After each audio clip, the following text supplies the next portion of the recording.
Hello students, मेरा नाम है अरुण शर्मा और आप सभी का अरुण कोचिंग क्लासेस में बहुत बहुत स्वागत है। आज हम एक नया चैप्टर करेंगे जिसका नाम है प्रोविजंस एंड रिजर्व्स। सो आइए स्टार्ट करते हैं।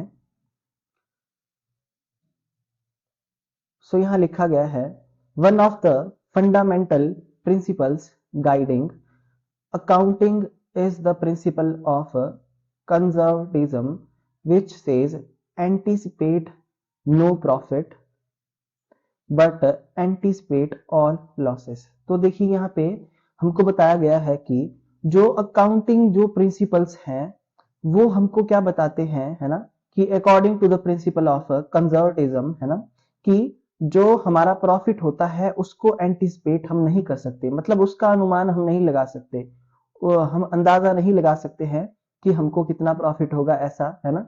बट हम एंटीसिपेट कर सकते हैं किसको, लॉस को एंटीसिपेट कर सकते हैं, ठीक है। So as per the principle expenses and liabilities must be recognized as soon as possible even when there is uncertainty about them being incurred, है ना, while revenues and assets must only be recognized when they are certain of being received। so देखिए ये बोलना क्या चाहता है। इस principal के अकॉर्डिंग, कौन सा प्रिंसिपल, ये जो प्रिंसिपल है हमारा प्रिंसिपल ऑफ कंजर्वेटिज्म, इसके अकॉर्डिंग क्या, expenses and liabilities must be recognise. देखिए जो एक्सपेंस होता है, जो हमारी लाइबिलिटी होती है, जो हमारे खर्चे हैं, उसको हमको जितना जल्दी हो सके, as soon as possible, recognise करना चाहिए कि ये मेरा एक्सपेंस है, ये मेरा एक्सपेंस हो सकता है ना, चाहे उनके बारे में अनसर्टेनिटी ही क्यों ना हो, है ना, कि ऐसा एक्सपेंस होगा या नहीं होगा, तो हमको ये जो है पहले ही रिकॉग्नाइज करना पड़ेगा। जबकि जो रेवेन्यू होती है हमारी और जो हमारी एसेट होती है, देखिए अब यहाँ पे एसेट और रेवेन्यू की बात हो रही है और पहले लाइबिलिटी और एक्सपेंस की बात थी, कि जो हमारी रेवेन्यू है, जो हमारी एसेट है, वो तभी रिकॉग्नाइज की जाएगी, मतलब कोई एसेट तभी मानी जाएगी या कोई रेवेन्यू तभी रिकॉग्नाइज की जाएगी जब हम जब उसकी सर्टेनिटी होगी कि हम उसको रिसीव कर लेंगे, है ना, कि वो रिसीव हो चुकी है। जब हम उसको रिसीव कर लेंगे तभी वो रेवेन्यू रिकॉग्नाइज की जाएगी, एसेट रिकॉग्नाइज की जाएगी, है ना। So this guiding thought forms the basis of creation. देखिए तो यही हमारा जो है वो मतलब ये जो थॉट है हमारा as per the principle of conservatism, इसी बेस पे हम क्या करते हैं, अपने रिजर्व और अपने प्रोविजंस को क्रिएट करते हैं, ठीक है, as per the principle of conservatism. So I hope आपको इतना समझ में आ गया होगा कि हम लॉस को एंटिसिपेट कर सकते हैं, हम प्रॉफिट को एंटिसिपेट नहीं कर सकते, प्रॉफिट का अनुमान नहीं लगा सकते। हम एक्सपेंसेस और लाइबिलिटीज को जो है वो रिकॉग्नाइज करेंगे, चाहे हमने अभी उसको खर्च ना किया हो, चाहे उसकी अनसर्टेनिटी हो, ठीक है, भाई हो भी सकता है खर्चा, है ना। और रेवेन्यू और एसेट को तभी रिकॉग्नाइज किया जाएगा जब हम उसको रिसीव कर लेंगे, जब वो रिसीव्ड हो जाएगी, ठीक है। उसके बाद यहाँ पे लिखा गया है, यही जो बेस है प्रिंसिपल ऑफ कंजर्वेटिज्म का, है ना, कि इसी बेस के ऊपर हम अपने प्रोविजन को, अपने रिजर्व को क्या करते हैं, क्रिएट करते हैं, ठीक है। तो जैसे कि प्रोविजन फॉर डाउटफुल डेट हम बनाते हैं, है ना, वो भी तो हमने एक एंटिसिपेट किया है, एक अनुमान लगाया है कि हाँ भाई मुझे ये पर्सन पैसे नहीं दे सकता। सो स्टूडेंट्स इस चैप्टर में ऐसी ऐसी बातें हैं कि रिजर्व और प्रोविजन को क्यों बनाया जाता है, तो उसका बेस मैंने आपको बता दिया। उसके लिए प्रिंसिपल ऑफ ये जो आपका कंजर्वेटिज्म यहाँ पे मैंने हाईलाइट कर दिया है, इसको फॉलो किया जाता है। आगे देखिए, provisions and reserves are created keeping in mind the primary object of strengthening the financial position of business। देखिए बिजनेस की जो फाइनेंशियल पोजीशन है उसको स्ट्रॉन्ग करने के लिए जो रिजर्व को क्रिएट किया जाता है, ठीक है, so that it is able to meet, जिससे हमारी जो बिजनेस है, जितने भी हमारे खर्चे हैं, हमारे कॉन्टीजेंसी है, हमारे कॉन्टीजेंट इवेंट है ना, जो एंटिसिपेटेड है, जिनका हम अनुमान लगाया है हमने, है ना, उनको हम मीट कर सके, है ना, पूरा कर सके, है ना, और विद इक्वल। सो ये बोलना क्या चाहता है मैं आपको बताता हूँ, ये बोलता है सर, कॉन्टीजेंट जो लाइबिलिटी होती है स्टूडेंट्स, वो लाइबिलिटी हो भी सकती है और नहीं भी हो सकती, है ना। तो हो सकता है कि इन केस हम कोर्ट में कोई केस लड़ रहे हैं, ठीक है, कोर्ट में हमारा कोई केस है, कोर्ट में हमारा कोई केस चल रहा है बिजनेस का, और सपोज करिए कि अगर हम वो केस 5 साल के बाद हार जाते हैं, 5 इयर्स के बाद, तो हमको जो है वो 5 लाख का लॉस होगा, ठीक है, 5 लाख का लॉस होगा। सो इन केस अगर हम इसको जीत जाते हैं तो हमको लॉस नहीं होगा। तो पर इस लाइबिलिटी को मैंने पहले ही एंटिसिपेट कर दिया, और इन केस अगर मुझे 5 साल के बाद लॉस होता भी है तो मैंने रिजर्व को पहले से ही बनाया होगा और मैं उस लॉस को मीट कर दूंगा, ठीक है।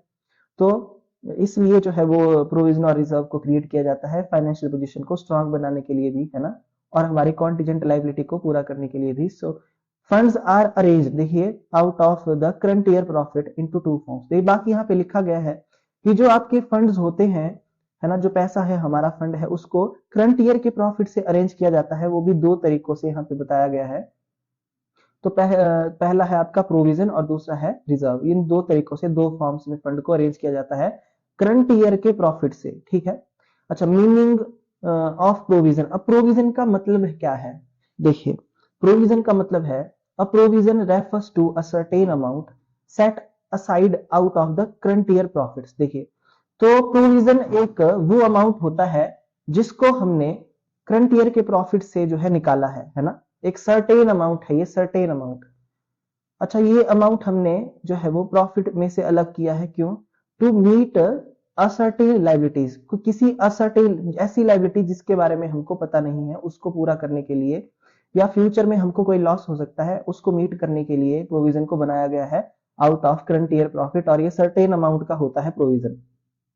विच are related to the current year, जो करंट अकाउंटिंग पीरियड से रिलेटेड है। So such liabilities and losses are uncertain, तो ऐसी लाइबिलिटी और ऐसे जो लॉसेज होते हैं वो अनसर्टेन होते हैं, है ना, as they not been incurred as yet, ठीक है। तो मतलब ये हो भी सकते हैं और नहीं भी हो सकते, है ना, क्योंकि ये अनसर्टेन है, ठीक है। So it is necessary to make a provision, so इसलिए हमको प्रोविजन बनाना पड़ेगा for such items for ascertaining true amount of net profit. देखिए, अगर हमने करंट ईयर का नेट प्रॉफिट निकालना है, करंट ईयर का नेट प्रॉफिट निकालना है, तो हमको ऐसा प्रोविजन बनाना जरूरी होता है, since because such expenses are related to the current period, ठीक है। और जो ऐसे एक्सपेंस होते हैं क्योंकि वो करंट ईयर से रिलेटेड होते हैं। सो आई होप आपको इतना समझ में आ गया होगा प्रोविजन के बारे में। ये करंट ईयर के प्रॉफिट से बनाया जाता है और ये सर्टेन अमाउंट का होता है, और ऐसी लाइबिलिटी या ऐसे लॉस को पूरा करने के लिए, मीट करने के लिए बनाया जाता है जो अनसर्टेन होती है और जिसका जो मतलब जो हमारे करंट ईयर से रिलेटेड होती है। उसके बाद यहाँ पे बताया गया है कि so in a nutshell provision provision any to retained out of provision is any amount retain out of current year profit. तो प्रोविजन क्या है? प्रोविजन ऐसा कोई भी अमाउंट जो हमने करंट ईयर के प्रॉफिट में से अपने पास रिटेन रखा है। पहला, टू प्रोवाइड, किस लिए? टू प्रोवाइड अनसर्टेन एक्सपेंसेस, जो फ्यूचर में होने वाले जो हमारे खर्चे हैं, हमारी लॉस है या हमारी कॉन्टिजेंट लाइबिलिटी है उसको पूरा करने के लिए, और to ascertain the correct amount of, और करंट ईयर के नेट प्रॉफिट को करेक्ट नेट प्रॉफिट को फाइंड आउट करने के लिए इसको बनाया जाता है। तो इन 2 ऑब्जेक्ट के लिए बनाया जाता है हमारा प्रोविजन, ठीक है। सो मैं आपको बिल्कुल आराम से समझा रहा हूं और ये चीजें आपको +2 में भी काम आएगी अभी। देखिए, टाइप्स ऑफ प्रोविजन। देखिए, प्रोविजन जो है बहुत सारे टाइप का होता है, जैसे प्रोविजन फॉर डाउटफुल डेट, जैसा कि मैं बता रहा था, है ना, provision for discount on creditors, provision for repairs and renewals of asset, provision for depreciation, provision for discount on debtor. यहाँ पे ये डिस्काउंट ऑन क्रेडिटर था स्टूडेंट्स, है ना, ये, और ये डिस्काउंट ऑन डेटर्स है। Provision for taxation, provision for fluctuation in investment में फ्लक्चुएशन आता है तो उसके रिगार्डिंग जो है वो IFR जो है इन्वेस्टमेंट फ्लक्चुएशन रिजर्व बनाया जाता है। तो ये जो प्रोविजन से रिलेटेड चीजें हैं ये +2 में आपको काम आएंगी, और इस ईयर में भी, फर्स्ट ईयर में, मतलब आपके +1 में भी।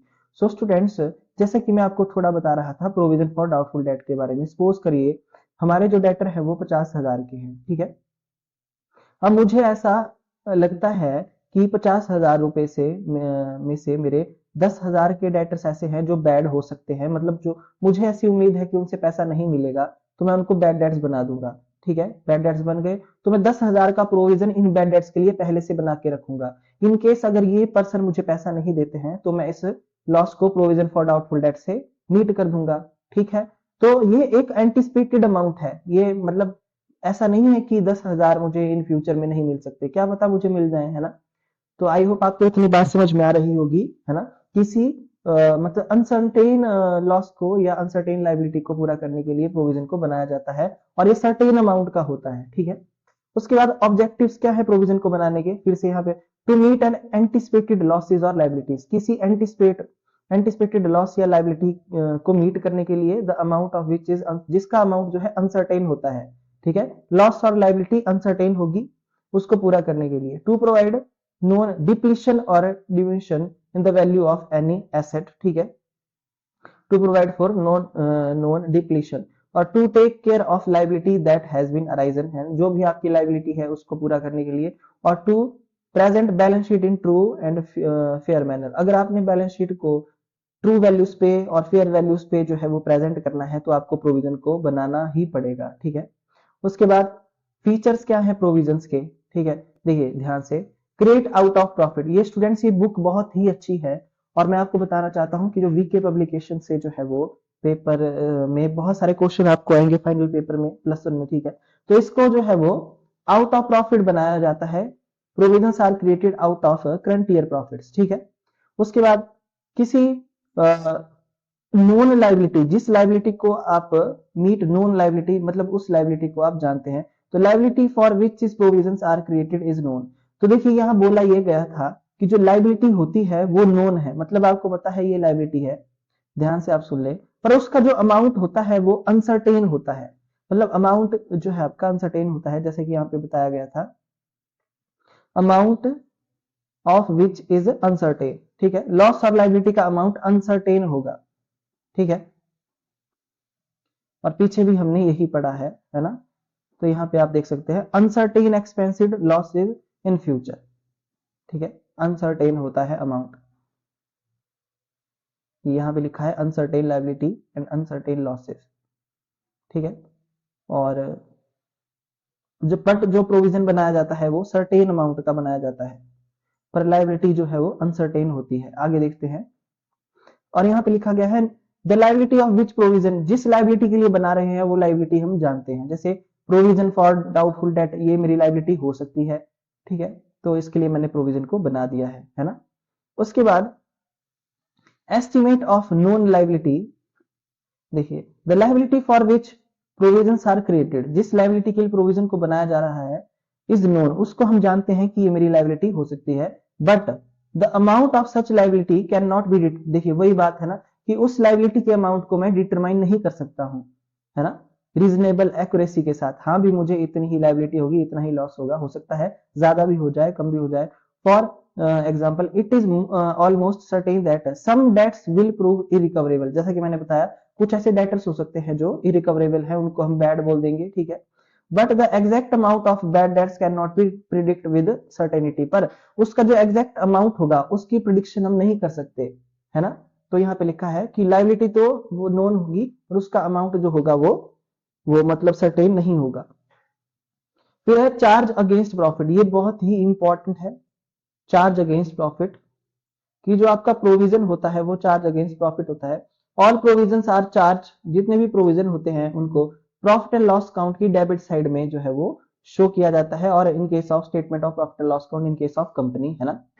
तो प्रॉफिट एंड लॉस काउंट में चार्ज किए जाते हैं वो, hence reduce the profits of current year, तो इससे हमारे करंट ईयर का प्रॉफिट क्या होता है, कम होता है, in which they are created, जिस ईयर में इसको बनाया जाता है।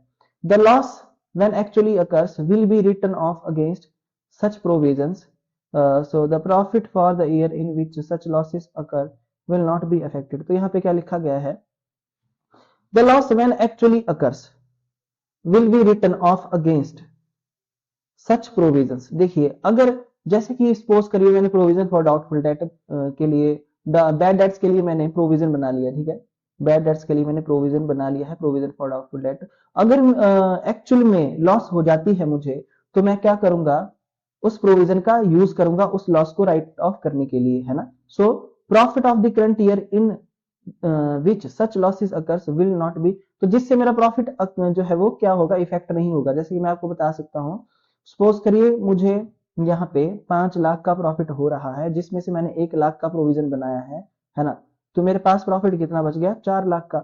उसके बाद मुझे जो है वो 50,000 का क्या होता है, वो लॉस हो जाता है, तो इस लॉस को मैं इस प्रोविजन से क्या कर दूंगा, मतलब राइट ऑफ कर दूंगा, पर ये जो 4 लाख के प्रॉफिट पे कोई इफेक्ट नहीं पड़ेगा। सो आई होप आपको समझ में आ गया होगा कि जब हम प्रोविजन बनाते हैं किसी लॉस के अगेंस्ट तो प्रॉफिट इफेक्ट नहीं होता है।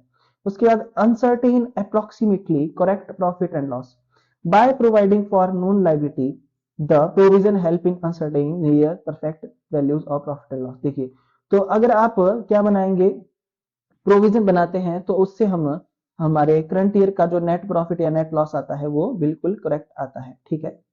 उसके बाद determine accurate value of asset और provision determine the accurate value of specific asset. तो जो प्रोविजन के थ्रू हम क्या कर सकते हैं, किसी स्पेसिफिक एसेट की एक्यूरेट वैल्यू को फाइंड आउट कर सकते हैं, because they provide for any charge against those specific assets and then present them at their true value. ठीक है। जैसे प्रोविजन फॉर डेप्रिसिएशन हमने बनाया है तो वो एसेट के लिए बनाया होता है। ठीक है, प्रोविजन फॉर डेप्रिसिएशन हमने बनाया है ना। और इसके अलावा यहाँ पे और भी था, provision for fluctuation in investment, है ना, इन्वेस्टमेंट में फ्लक्चुएशन आएगा तो उसको आईएफआर से हम करेंगे। ठीक ठीक है। तो एसेट की ट्रू वैल्यू को फाइंड आउट करने के लिए भी हम प्रोविजन को बनाते हैं। सो स्टूडेंट्स, ये था प्रोविजन के बारे में, है ना। और इसकी फिर उसके बाद इंपॉर्टेंस है, पर्पस है, क्यों बनाया जाता है, तो किसी नोन लॉस नोन लाइबिलिटी को इन फ्यूचर में मीट करने के लिए। सो अकॉर्डिंग टू ये जो प्रिंसिपल है कंजर्वेटिज्म कन्वेंशन, इसके according the provision are made for future losses, future के लॉस को पूरा करने के लिए, फ्यूचर में होने वाली लाइबिलिटी को पूरा करने के लिए आउट ऑफ करंट ईयर हम क्या बनाते हैं, प्रोविजन बनाते हैं। दूसरा, distribute expenses and losses Fairlie if any asset is bought. Suppose करिए हम कोई एसेट खरीदते हैं, है ना, for use for long period, long period के लिए, जैसे मशीनरी हो गई, यहाँ पे एग्जांपल भी दिया है। The expenses on such the expenses on those asset will be divided equally for the life time of asset.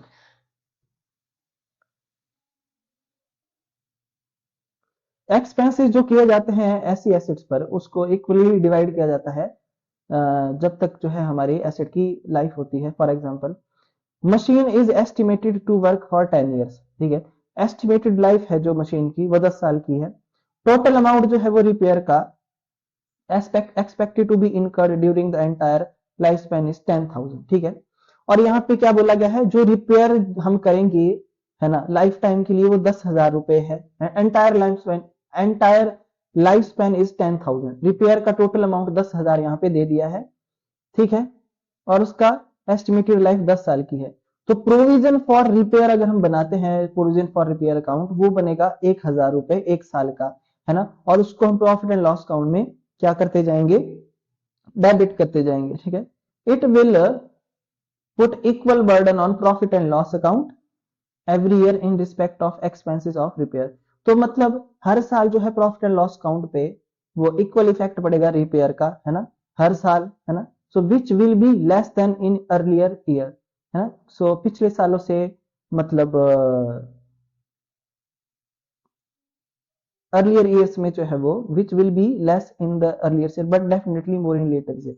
देखिए, धीरे धीरे क्या होगा कि जो उसकी वैल्यू जो है वो मतलब बढ़ती जाएगी। पिछले सालों का जो अमाउंट होगा वो कम होगा रिपेयर का, और आगे आने वाले का जो है वो ज्यादा होगा। सो यहाँ पे मैं आपको बता सकता हूँ, देखिए कि जैसे सपोज करिए प्रॉफिट एंड लॉस अकाउंट हमने बनाया, तो यहाँ पे हम हर साल क्या लिखेंगे, to provision for repair account, और ये एक एक हजार जो है मतलब 1,000 रुपए हर साल रिकॉर्ड होगा। फर्स्ट ईयर में ये 1,000 होगा, ठीक है, दूसरे ईयर में ये 2,000 हो जाएगा, तीसरे ईयर में 3,000 हो जाएगा हर साल। तो पिछली जो अर्लियर ईयर, जो पिछले सालों का जो हमारा प्रोविजन फॉर रिपेयर होगा वो कम होगा, और आने वाले का जो है वो ज्यादा होता जाएगा। तो बोलने का मतलब यहाँ पे इसने लिखा है कि जो प्रोविजन हमने बनाया वो 1,000 का बनाया, और हर साल डेबिट होगा एक एक हजार रुपए, है ना, यहाँ पे। और इससे इक्वल बर्डन पड़ता है प्रॉफिट एंड लॉस अकाउंट पर हर साल, है ना, in respect of expenses of repair.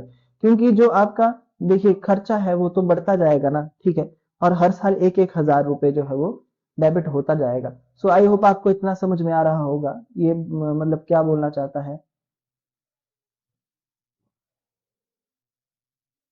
ठीक है। सो ऐसे भी हम प्रॉफिट एंड लॉस अकाउंट जब बनाएंगे, जो आपका नेक्स्ट चैप्टर मतलब जो आपका मतलब सेकंड सेकंड लास्ट चैप्टर है, तो उसमें ये चीजें आएंगी। वहां प्रोविजन भी आएंगे, वहां पे एक्सपेंसेस भी आएंगे, तो वहां पे हम देखेंगे और पूरा डिटेल में मैं आपको बताऊंगा, ठीक है।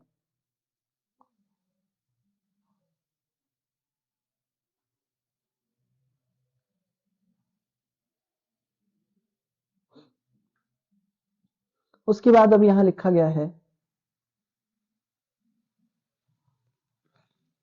देखिए, uncertain true amount of net profit of the business.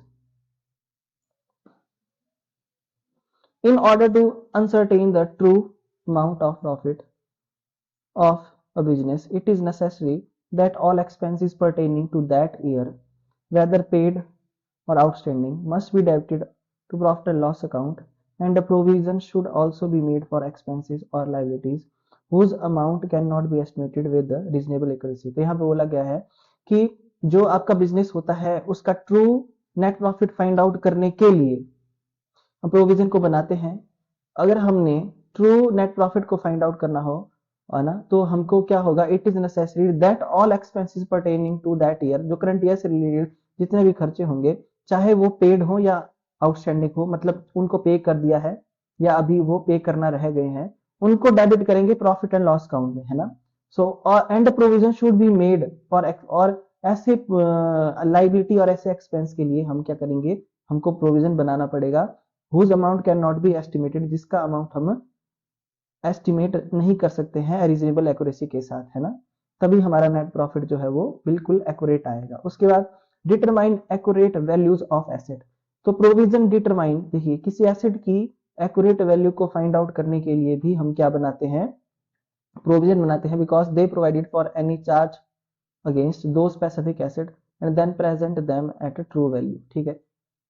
तो ये बात मैं आपको पहले बता चुका हूं। उसके बाद देखिए uncertain the true financial position. देखिए बिजनेस की ट्रू फाइनेंशियल पोजीशन को असरटेन करने के लिए बनाया जाता है। The balance sheet will depict the, देखिए एक बैलेंस शीट आपको तभी ट्रू और फेयर वैल्यूज दिखाएगी, मतलब फाइनेंशियल पोजीशन तभी ट्रू और मतलब फेयर दिखाएगी only if sufficient provision are made for all the anticipated losses and expenses, जब हमने प्रोविजन को बनाया होगा, है ना, किसी लॉस या एक्सपेंसेस को एंटिसिपेट करने के लिए बनाया होगा, ठीक है। उसके बाद हेंस फ्रॉम द अबव, तो यहां से हम बोल सकते हैं जो ऊपर भी जितने भी पॉइंट लिखे हैं, it can be concluded that क्या provisions help majorly in the following. तो प्रोविजन हमारी हेल्प किस में करता है, प्रोविजन हमारी हेल्प करता है maintaining the capital of organisation at appropriate level in the term of growth, ठीक है।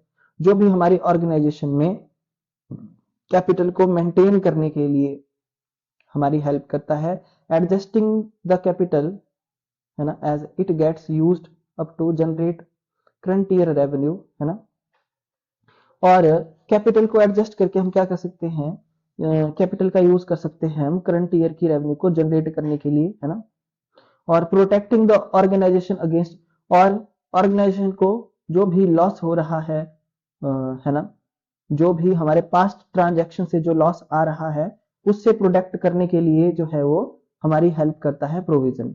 So it can be concluded from the above discussion that current income और profit can not be measured without creating provision, कि जो आपकी current year की income होती है, current year का प्रॉफिट होता है, उसकी मेजरमेंट आप नहीं कर सकते हैं बिना प्रोविजन को बनाए। So provisions are generally considered as a charge against profit. तो जो आपका प्रोविजन होता है स्टूडेंट्स, ये बहुत ही इंपॉर्टेंट लाइन है, जो प्रोविजन होता है वो आपका चार्ज अगेंस्ट प्रॉफिट होता है। तो स्टूडेंट्स ये जो टॉपिक था ये था प्रोविजन के बारे में, और मैंने आपको बिल्कुल डिटेल में बता दिया है, समझा दिया है। आई होप आपको समझ में आ गया होगा। इसके बाद जो है हमारा नेक्स्ट टॉपिक है रिजर्व का, वो मैं आपको नेक्स्ट वीडियो में नेक्स्ट लेक्चर में बताऊंगा। सो तब तक के लिए थैंक यू सो मच।